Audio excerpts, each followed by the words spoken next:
What does a husband say when the woman who stood beside him for more than 4 decades is suddenly gone? What remains after the cameras stop, the applause fades, and the person you came home to is no longer there? For Shelley Fabares, the final chapter of her life was not played out beneath studio lights. It happened away from the television sets that had made her famous, away from the screaming fans who once knew her as a teenage idol, and away from the Hollywood spotlight she had lived under since childhood. On August 22, 2026, Shelley Fabares died in Los Angeles at the age of 82. Her family confirmed the news, saying she died surrounded by loved ones. The family did not publicly disclose a specific cause of death. Some reports have described a brief illness. And suddenly, the story of Shelley Fabares was no longer about the girl millions had watched grow up on television. It was about the woman behind that image, and about the man who had shared more than 40 years of her life. Mike Farrell was not simply losing an actress the public admired. He was losing his wife, his companion, and the person with whom he had built the longest chapter of his adult life. But before there could be a goodbye, there was a beginning. Shelley Fabares was born in Santa Monica, California, on January 19, 1944. Performing was part of her life almost from the start. She entered show business as a child, and by the time she was 10, she already had television work behind her. Her early credits included appearances on programs such as The Loretta Young Show. She was growing up in an industry that demanded children mature quickly. For Shelley, that transition happened in front of an audience. In 1958, at 14, she was cast as Mary Stone on the Donna Reed Show. The role changed everything. Mary was the daughter in a carefully constructed television family, but Shelley brought something natural to the character.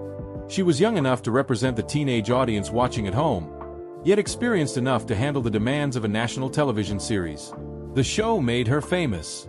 It also brought her into the orbit of Donna Reed, the actress whose name and image were inseparable from the series. Fabares later spoke warmly of Reed, describing her as a woman of strength, kindness, integrity, and compassion. Their relationship became more than a professional association in Shelley's memories.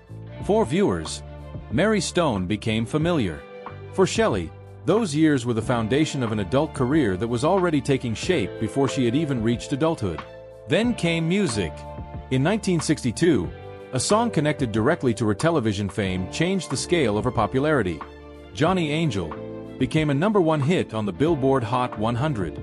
The record turned Shelley from a recognizable television actress into a national teen idol whose face and voice were suddenly everywhere. The success was almost accidental from Shelley's perspective. She had not entered the business as a singer. In fact, accounts of the recording sessions make clear that she was not confident in her singing ability. But the record worked, and audiences embraced it. Johnny Angel reached #1 in April 1962 and became the defining musical moment of her career. And Hollywood was ready with another opportunity. Shelley moved from television into movies, eventually appearing opposite Elvis Presley in 3 films: Girl Happy in 1965, Spin Out in 1966, and Clambake in 1967. Few young actresses of her generation could claim that kind of connection to one of the biggest stars in popular culture.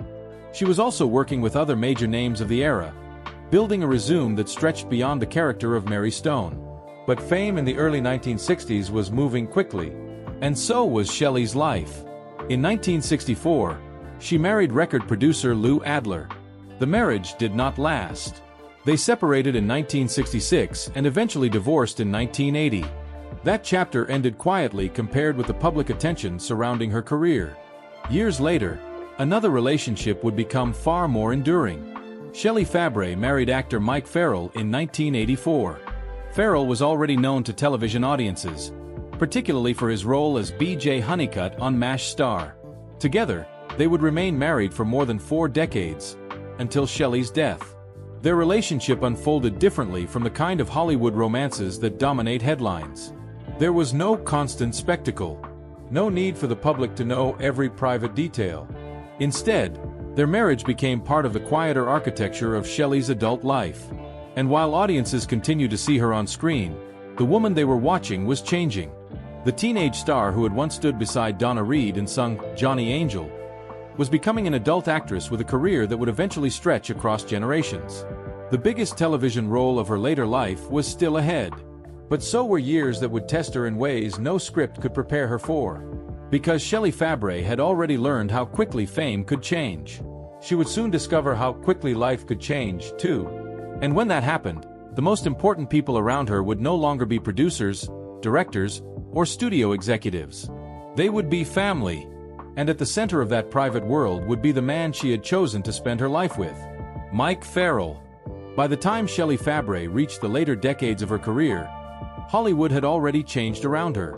The teenage actress who once appeared on television every week had become a mature performer, and the industry no longer saw her simply as the young star from the Donna Reed Show.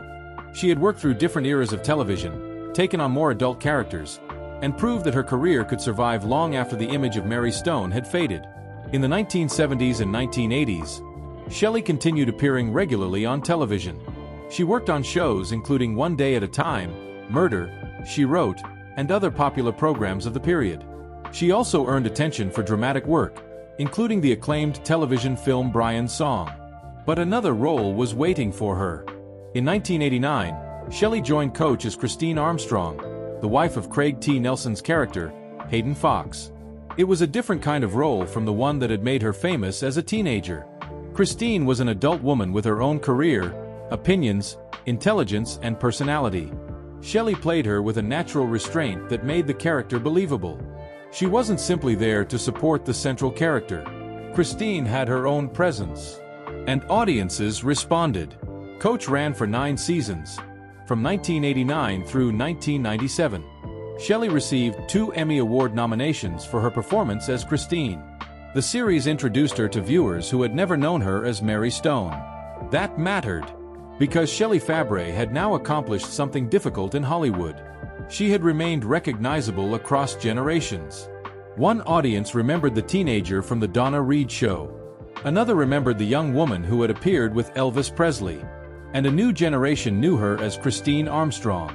But while her professional life was still visible to millions, her private life had become increasingly important. Shelley and Mike Farrell had married in 1984. Their marriage would last until her death in 2026. Farrell understood the strange reality of being married to someone who had been famous since childhood. He had his own career and his own public identity, but together they built a life that was much less about celebrity than the image of celebrity might suggest. They became partners through ordinary years and difficult ones. And eventually, difficulty came in a form that would change Shelley's life. Her family had already experienced the devastating effects of Alzheimer's disease. Shelley's mother, Elsa, developed Alzheimer's, and Shelley became involved with the Alzheimer's Association. By 1988, she was serving as a volunteer and spokeswoman for the organization. That work was deeply personal. She wasn't speaking about Alzheimer's as a distant celebrity cause. She had watched the disease affect someone she loved. Her public involvement continued for years, and it became one of the less visible but important parts of her life. Then came her own medical crisis. In 2000, Shelley developed serious liver problems connected to an autoimmune disorder. Her condition deteriorated to the point that she needed a liver transplant. In October of that year, she underwent the transplant in the Los Angeles area. An Alzheimer's Association spokesman said at the time that she was recovering well and that doctors expected a full recovery. The surgery became one of the most serious turning points of her adult life. The condition has since been identified in major biographical accounts as autoimmune hepatitis. But the important fact is simpler. Shelley needed a new liver to survive. She was 56 years old. For someone who had spent most of her life working in front of cameras, this was an intensely private kind of battle. There was no performance involved, no script, no second take. There was simply the reality of being seriously ill and waiting for a transplant. And Mike Farrell was there. Farrell was her husband throughout this period, and that Shelley survived the transplant and continued living and working afterward. That survival gave another dimension to the story of the woman audiences had known for decades. She wasn't only the actress who had survived the changing tastes of Hollywood. She had survived a life-threatening medical crisis. And she kept moving. Shelley continued acting after the transplant, although her work gradually became less frequent. Her career was no longer about proving that she could become famous. She had already done that. It became about choosing where she wanted to spend her time. By the 2000s, she was working more selectively. One of her later professional credits was providing the voice of Martha Kent in the animated film Superman. Brainiac attacks in 2006. Eventually, she stepped further away from the public eye. There was something fitting about that. Shelley had entered Hollywood as a child before she was old enough to understand what fame would mean. She had spent decades being recognized by strangers, photographed, interviewed, and watched. In her later years, privacy became more valuable. Her family mattered. Her husband mattered. The people who had known her before the spotlight, and the people who remained after it, mattered. And through Mike Farrell, she had a partner who had been part of that private world for more than 40 years. Their family also included Farrell's children from his previous marriage, giving Shelley a role as a stepmother in a family that extended beyond the two of them. It was a very different life from the one audiences had imagined when they first saw Mary Stone on television. The young actress had become a wife, a stepmother, a daughter caring about her mother, an advocate, a transplant survivor, and eventually, an older woman who had lived long enough to see nearly every phase of American television change. Then came August 2026. The news arrived with the finality that every family eventually fears. Shelley Fabares died in Los Angeles.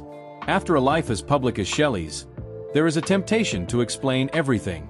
But sometimes the family does not provide every detail. And in this case, the cause of death remains undisclosed. What was clear was that the people closest to her were with her. The woman who had once been surrounded by studio executives and television crews was surrounded by loved ones at the end. And almost immediately, the people who had worked with Shelley began remembering her. Craig T. Nelson, her Coach co-star, paid tribute to her after her death, describing her in deeply personal terms and remembering her as an extraordinary woman. Other colleagues, including Glenn Scarpelli and Morgan Fairchild, also shared memories emphasizing her kindness and friendship.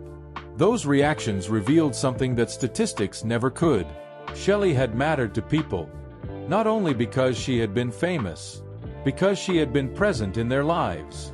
For Craig T. Nelson, she had been the actress who stood beside him for years on Coach. For viewers, she was Mary Stone. For music fans, she was the voice behind Johnny Angel. For Elvis Presley fans, she was the young actress who appeared opposite him 3 times. For Alzheimer's advocates, she was someone who used her public position to speak about a disease that had touched her own family. And for Mike Farrell, she was something much harder to define with a resume. She was his wife. They had been married since 1984. More than 4 decades had passed between their wedding and her death. 4 decades of ordinary mornings and difficult days. 4 decades in which 2 people watched each other age while the rest of the world continued to change. And now Mike Farrell was facing the part of marriage that nobody wants to imagine. Life without his partner. The public had seen Shelley Fabares in countless roles, but it had never seen every moment of the woman behind them. It never could. And as tributes began appearing, the question became less about what Shelley had accomplished and more about what she had meant to the people who knew her when the cameras weren't rolling. Because the final chapter of her story wasn't really about Hollywood anymore. It was about home. It was about family. And it was about the man who had shared more than 40 years of that life with her. After everything Shelley had survived, after everything she had achieved, there was now one final question. What would Mike Farrell say about the woman he had spent so much of his life beside? And what, if anything, would he choose to share with the world about losing her? That is where the story becomes most personal. There are marriages that become famous because the public watches every moment. And then there are marriages that become meaningful for the opposite reason. They survive mostly away from the cameras.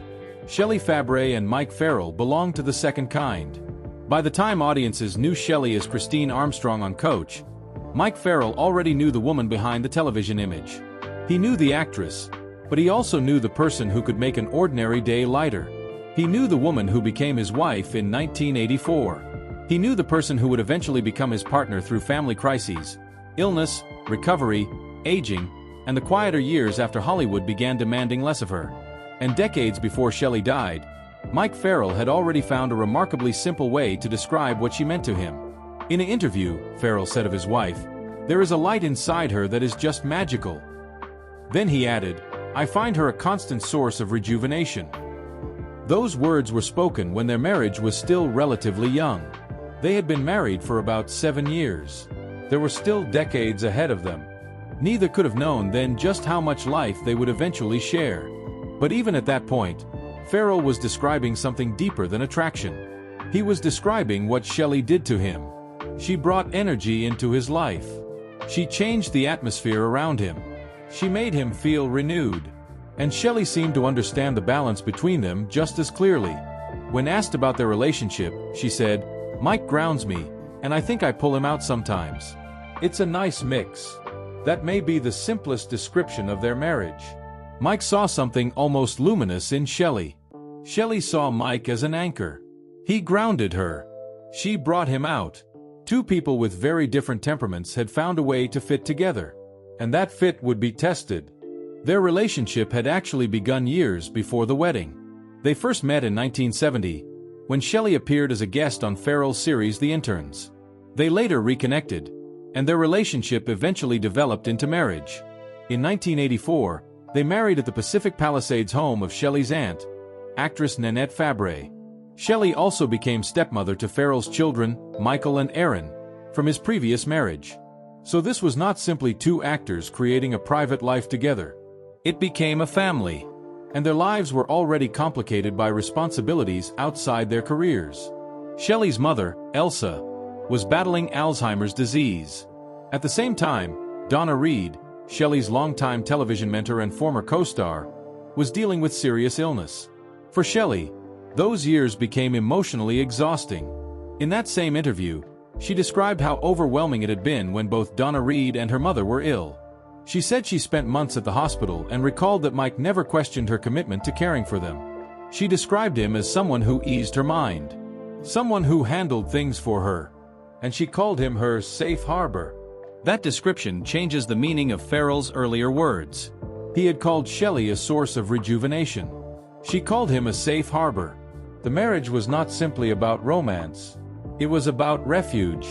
When her world became difficult to manage, he helped steady it. And when his own serious humanitarian work took him around the country, Shelley said his example expanded her understanding of the world. Her involvement with the Alzheimer's Association eventually became one of the most rewarding experiences of her life. Their relationship continued to evolve. Shelley remained an actress.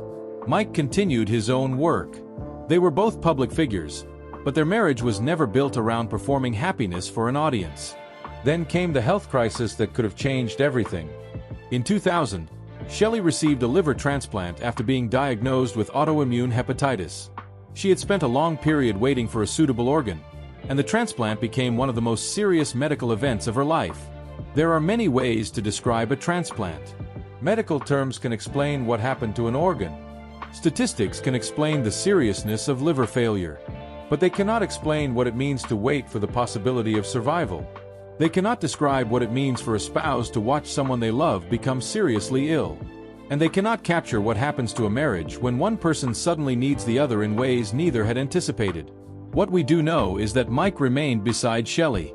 Farrell himself spoke about her toughness during the transplant period, and Shelley later credited him with being there through the ordeal.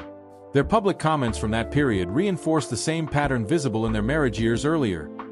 When one of them was struggling, the other was present. Shelley survived, and she continued living. That part matters. Because the story of her transplant is not simply a story about illness. It became part of the long life she and Mike were able to continue together. Years passed. Shelley gradually stepped away from acting. Mike remained active professionally and politically. They continued appearing together occasionally, including a rare joint interview published in 2025, in which both discussed their careers, memories, causes, and experiences in Hollywood. That interview is especially poignant now. Not because it contains some dramatic farewell. It doesn't. There is no need to turn it into one. What makes it meaningful is that Shelley and Mike were still sitting together, talking about the life they had built. They discussed old Hollywood memories. They talked about working in television. They remembered people they had known. And they appeared as what they had become over the decades. A married couple with a shared history. Not teenagers. Not newlyweds. Not characters. Two people who had lived long enough to have stories that stretched back farther than many of the viewers watching them. That is what makes the news from August 2026 so painful. Shelley Fabares died in Los Angeles at the age of 82. For Hollywood, the news marked the death of a familiar performer. For television history, It marked the loss of a woman who had worked across generations. For fans, it meant losing Mary Stone. It meant losing Christine Armstrong. It meant saying goodbye to the voice behind Johnny Angel. But for Mike Farrell, the meaning was much more personal. He was not losing a television character. He was losing the woman he had married in 1984. The woman he had described as carrying a magical light inside her. The woman who had called him her safe harbor. The woman who had been part of his life for more than 4 decades. Now he says, "I miss you." The man who once spoke about the light inside her is now living with the absence of that person. And the woman who once described him as her grounding force is no longer here to say it. That is the emotional truth of their story. After Shelley's death, those closest to her remembered her for her kindness, loyalty, wit, courage, and beautiful spirit. She was described not simply as an actress, but as a loving wife, cherished stepmother, family member, and loyal friend. That is significant, because the people closest to Shelley did not define her by the size of her career. They defined her by the way she treated people. And that may be the most fitting ending for someone who spent so much of her life being watched. The cameras saw the young girl who entered Hollywood. They saw Mary Stone. They saw the teenage singer behind Johnny Angel. They saw the young actress beside Elvis Presley. They saw Christine Armstrong standing beside Craig T. Nelson. They saw an actress who earned Emmy nominations and remained recognizable across generations. But Mike Farrell saw what happened after those scenes ended. He saw Shelley without the audience. He knew the wife. He knew the stepmother. He knew the woman who cared for her mother. He knew the woman who endured a liver transplant. He knew the woman who eventually chose a quieter life. And he knew her for more than 40 years. At the time, it sounded like a husband describing the woman he loved. Today, it sounds like a memory. And memories have a strange power. They cannot bring someone back. They cannot fill the empty chair. They cannot restore the ordinary moments that seemed insignificant while they were happening. But they can preserve something real. A voice. A smile. A way of seeing the world. A phrase spoken decades earlier that suddenly means more than it ever did before. Shelley Fabares will remain on television screens. She will remain in old recordings. She will remain in films with Elvis Presley. She will remain in the Donna Reed Show. She will remain in Coach.